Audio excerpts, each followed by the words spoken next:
Two men are hunting for beaver pelts on this expedition, and they both know that they have just crossed into some very dangerous territory.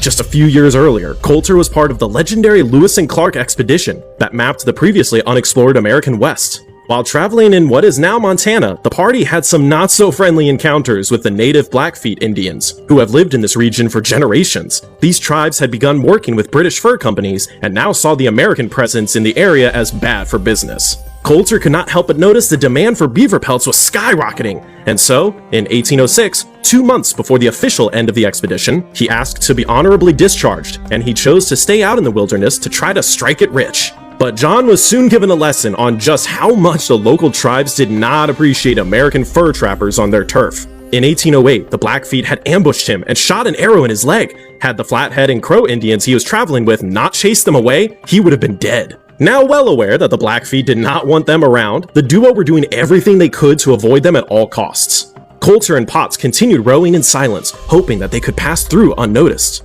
But as they turned the corner, a cold shiver ran down their spine as hundreds of Blackfeet warriors began stepping out of the forest and onto the riverbank. The natives don't seem to be very interested in doing business, and they gesture for the men to come to them. Colter knows they don't have a lot of options here, so he nervously brings the canoe to shore. The instant he steps onto land, the Blackfeet strip him naked and take his rifle, knife, and gear.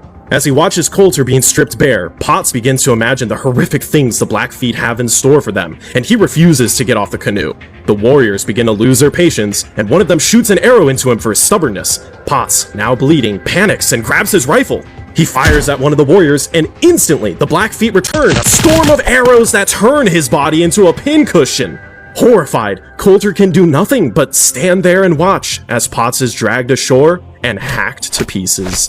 He assumes he's next, but instead, the chief unexpectedly points to the open prairie and tells him to run. Colter couldn't believe what was happening. He was being spared, and so he takes off, sprinting butt naked as fast as he could. He gets a few hundred yards away when suddenly, war cries echo out in the distance behind him, and it dawns on him that he had not been set free after all. He was simply given a head start. This was a hunt, and he was their prey.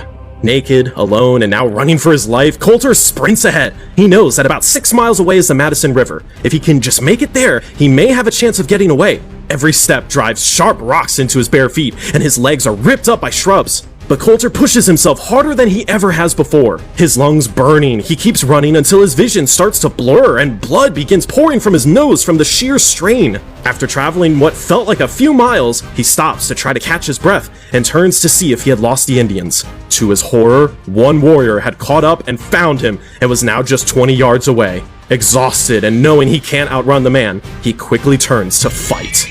The Indian, who is running at a full clip towards Colter, is startled when the naked white man suddenly whips around and aggressively raises his arms towards him. He stumbles to the ground and breaks his spear. On instinct, Colter rushes over, grabs the broken spear, and drives it into the warrior, killing him.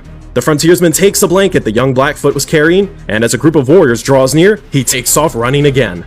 He reaches the river, bleeding from his feet and nose, barely able to stand. He can hear the natives getting closer behind him. His legs are completely dead, and he begins desperately searching for somewhere to hide. As the voices of the warriors grow louder and louder, Colter spots a beaver lodge and dives into the icy water. He swims beneath the lodge and finds a small pocket of air just big enough to keep his face above the surface.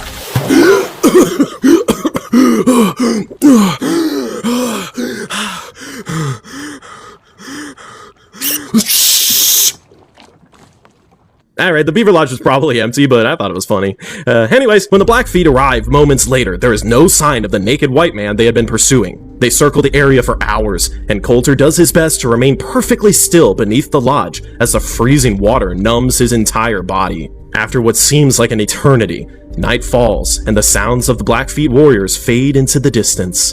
In near darkness, Colter slips back into the river and swims a few miles downstream. He crawls ashore, shaking and half frozen, but he is alive. For the next 11 days, with just the blanket he stole from the warrior, he keeps moving through harsh terrain, surviving on roots and berries. He forces his broken body more than 300 miles through mountains and valleys, until finally he reaches a trading fort on the Little Bighorn. As he stumbles in, he is nearly unrecognizable. He's thin, exhausted, and bleeding everywhere. But, against all odds, he lived to tell the tale.